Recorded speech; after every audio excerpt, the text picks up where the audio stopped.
Salut à tous et bienvenue sur la chaîne. Aujourd'hui, on plonge dans une polémique qui fait trembler l'Olympique de Marseille et qui vient mettre le feu aux poudres entre le club phocéen et la sélection gabonaise. Pierre-Emerick Aubameyang, le capitaine des Panthères et star de l'EM, se retrouve au cœur d'un clash monumental. D'un côté, Marseille qui s'inquiète pour son attaquant vedette. De l'autre, Thierry Mouyouma, le sélectionneur du Gabon, qui pousse un coup de gueule historique. Alors, qui a raison dans cette affaire? Est-ce que l'EM a le droit de s'immiscer dans les affaires de la sélection? Restez jusqu'à la fin, parce que cette histoire révèle bien plus qu'un simple désaccord sportif. C'est une question de respect, d'autorité et de gestion des joueurs internationaux. Allez, c'est parti! Alors, remettons les choses dans leur contexte. On est en pleine période de trêve internationale, et les sélections africaines disputent la Coupe d'Afrique des Nations, une compétition prestigieuse qui enflamme tout un continent. Le Gabon, mené par son capitaine emblématique Pierre-Emerick Aubameyang, affronte le Cameroun dans un match crucial. Mais voilà, avant ce rendez-vous capital, une information tombe. Aubameyang souffre d'une gêne musculaire à la cuisse. Rien de gravissime a priori, mais suffisamment préoccupant pour que l'Olympique de Marseille, son club employeur, commence à s'inquiéter. Et on les comprend. Aubameyang, c'est pas n'importe qui pour l'EM. À 36 ans, l'ancien attaquant d'Arsenal et du Barça est devenu le leader offensif de Roberto De Zerbi. Avec ses buts décisifs et son expérience, il est absolument indispensable au projet marseillais cette saison. L'EM a donc publiquement exprimé ses inquiétudes concernant l'utilisation de son joueur. Le message était clair, attention à ne pas aggraver la blessure. Le club marseillais souhaite récupérer son buteur dans les meilleures conditions possibles, surtout en pleine course au podium de Ligue 1 et avec des échéances européennes à venir. Mais voilà où ça devient explosif. Malgré cette gêne musculaire, Thierry Mouyouma décide de faire entrer Aubameyang en cours de match face au Cameroun. Le match se solde par une défaite gabonaise sur le score de 0-1. Mais ce qui retient l'attention, c'est bien cette décision controversée de faire jouer le capitaine malgré sa condition physique fragile. Du côté de Marseille, la réaction ne se fait pas attendre. L'état-major du club phocéen n'a pas caché son mécontentement. Pourquoi faire prendre un tel risque à un joueur de 36 ans qui présente déjà une gêne musculaire?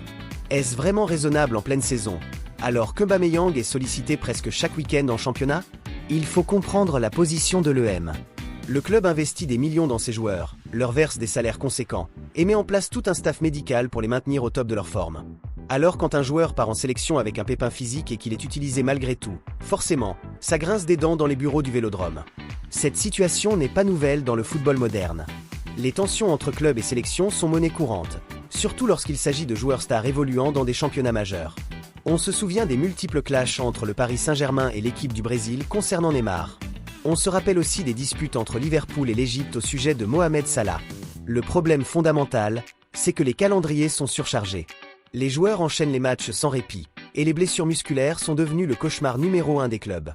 Dans ce contexte, on comprend la prudence de l'EM. Perdre Aubameyang pour plusieurs semaines pourrait compromettre les objectifs de la saison.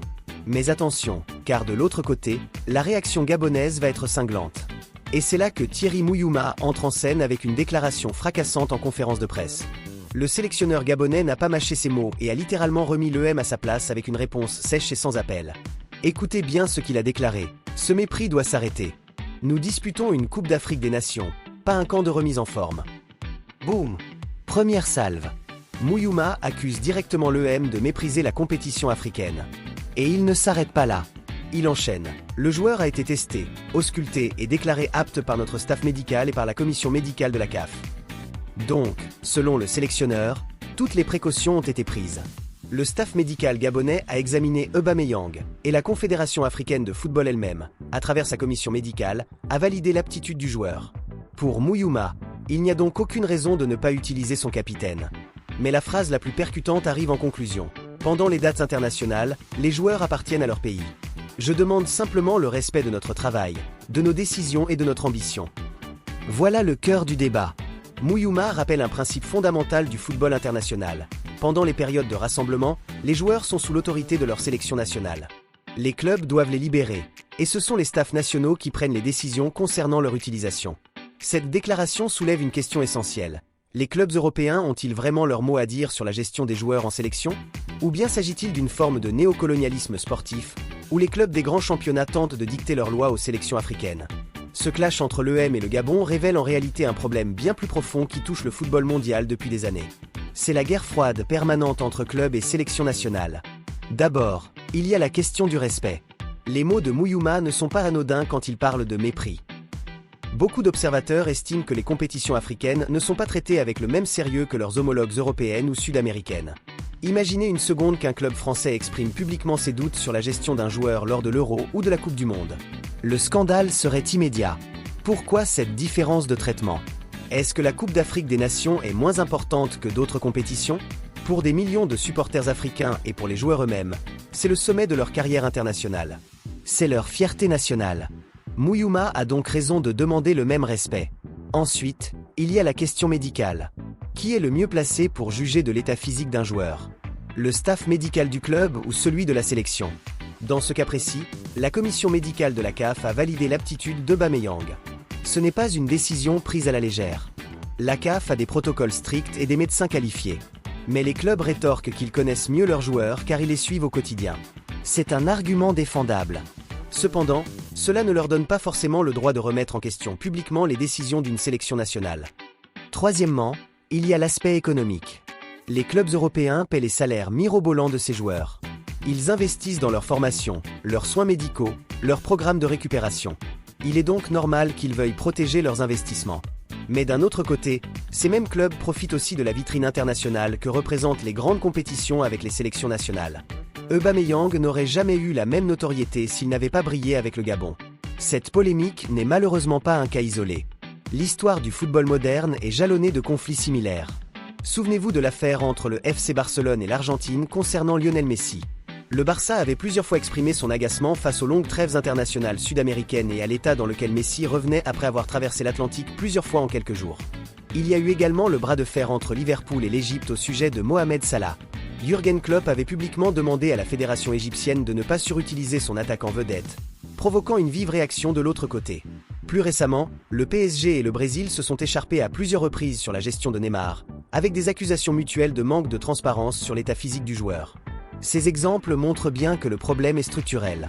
Le calendrier du football international est devenu ingérable. Les joueurs sont sursollicités, les risques de blessures explosent, et tout le monde essaie de protéger ses intérêts. Mais dans le cas d'Aubameyang, il y a cette dimension supplémentaire du respect des compétitions africaines. Mouyouma ne défend pas seulement sa décision tactique, il défend aussi la dignité du football africain face à ce qu'il perçoit comme du paternalisme européen. Dans toute cette polémique, une voix reste étrangement silencieuse, celle de Pierre-Emerick Aubameyang lui-même. Le principal intéressé n'a pas encore communiqué publiquement sur cette affaire, et c'est peut-être le plus révélateur. Aubameyang se trouve dans une position délicate. D'un côté, il est le capitaine de sa sélection nationale et porte les espoirs de tout un pays. Représenter le Gabon en Coupe d'Afrique des Nations est un honneur immense pour lui. De l'autre côté, il évolue dans un grand club européen qui lui verse un salaire conséquent et où il est également très attendu. À 36 ans, Aubameyang sait que sa carrière touche doucement à sa fin. Chaque blessure pourrait être celle de trop. Il doit donc gérer son corps avec une extrême précaution. Mais en même temps, peut-il vraiment dire non à son pays quand celui-ci l'appelle pour une compétition majeure? Ce silence d'Aubameyang est probablement stratégique. En ne prenant position pour personne, il évite d'envenimer la situation. Il laisse les institutions régler leurs différends et se concentre sur son métier, jouer au football et marquer des buts. Mais ce silence pose aussi une question plus large. Jusqu'où un joueur est-il maître de son propre destin? A-t-il vraiment son mot à dire quand son club et sa sélection se disputent son utilisation? Ou bien n'est-il qu'un pion dans un jeu qui le dépasse? Juridiquement parlant, Thierry Mouyouma a raison sur un point crucial. Pendant les dates FIFA réservées aux matchs internationaux, les clubs ont l'obligation de libérer leurs joueurs convoqués en sélection. Le règlement FIFA est clair à ce sujet. Les joueurs doivent rejoindre leur sélection nationale lorsqu'ils sont appelés pour des matchs officiels. Les clubs n'ont pas le droit de les retenir, sauf en cas de blessure avérée et certifiée. Or, dans le cas d'Aubameyang, le joueur a été déclaré apte par la commission médicale de la CAF. Donc, légalement, le Gabon était parfaitement en droit de l'utiliser. Les clubs peuvent certes exprimer leurs inquiétudes, mais ils ne peuvent pas imposer leurs décisions aux sélections nationales. C'est le principe de base qui régit les relations entre clubs et équipes nationales dans le football mondial. Cependant, le règlement prévoit aussi que les staffs médicaux des clubs et des sélections doivent collaborer et échanger des informations sur l'état de santé des joueurs. C'est là que le bâtiment blesse. Y a-t-il eu une communication suffisante entre l'EM et le staff gabonais? C'est difficile à dire, mais le ton de la polémique laisse penser que non. Pour l'Olympique de Marseille, les enjeux de cette affaire sont considérables. Le club est en pleine reconstruction sous l'ère Roberto De Zerbi. Après des années de turbulences, l'EM retrouve enfin un projet sportif cohérent et ambitieux. Aubameyang est au cœur de ce projet. Le calendrier marseillais est chargé. La Ligue 1 où le club se bat pour retrouver la Ligue des Champions. et potentiellement des matchs européens à disputer. Chaque match compte, et perdre Aubameyang sur blessure serait un coup dur. De plus, à 36 ans, les capacités de récupération du joueur ne sont plus les mêmes qu'à 25 ans. Une blessure musculaire mal soignée pourrait dégénérer et l'éloigner des terrains pendant plusieurs semaines, voire plusieurs mois. L'EM ne peut pas se permettre ce luxe. Du côté du Gabon, les enjeux sont tout aussi importants, mais d'une nature différente. La Coupe d'Afrique des Nations représente bien plus qu'une simple compétition sportive. C'est une question de fierté nationale, d'identité, de rassemblement d'un pays entier derrière ses panthères. Aubameyang est le symbole de cette équipe. C'est le capitaine, le leader, le joueur le plus expérimenté et le plus talentueux. Se priver de lui, c'est potentiellement compromettre les chances de qualification et décevoir tout un peuple. Thierry ne pouvait pas se permettre de laisser son meilleur joueur sur le banc sans raison médicale impérieuse. La défaite face au Cameroun montre d'ailleurs que le Gabon a besoin de son capitaine. Sans lui à pleine puissance, l'équipe manque de tranchants offensifs. Voilà, on arrive à la fin de cette vidéo explosive sur la polémique qui secoue l'EM et le Gabon autour de Pierre-Emerick Aubameyang. Alors, qui a raison dans cette histoire? Honnêtement, les deux parties ont des arguments valables. L'EM a raison de s'inquiéter pour son joueur star et de vouloir le protéger. Mais Thierry a également raison de rappeler que pendant les dates FIFA, les joueurs appartiennent à leur sélection nationale et que le football africain mérite le même respect que les autres. Il est urgent que la FIFA et les instances du football trouvent des solutions pour mieux protéger les joueurs tout en respectant les aspirations légitimes de toutes les parties. Et maintenant, c'est à vous de jouer. Qu'en pensez-vous? Êtes-vous du côté de l'EM et de leur prudence médicale? Ou bien soutenez-vous la position de Mouyouma et le droit du Gabon à disposer de son capitaine? Dites-moi tout ça dans les commentaires. Je lis absolument tout et j'adore débattre avec vous. Si cette vidéo vous a plu, n'oubliez pas de liker, de partager et surtout de vous abonner à la chaîne en activant la cloche pour ne rien manquer de nos prochaines vidéos sur l'actu du foot. Et vous, vous seriez plutôt Team Club ou Team Sélection dans ce genre de conflit? Répondez-moi en commentaire avec Team EM ou Team Gabon. Allez, je vous dis à très bientôt pour une nouvelle vidéo. Et d'ici là, prenez soin de vous et continuez à kiffer le foot. Ciao!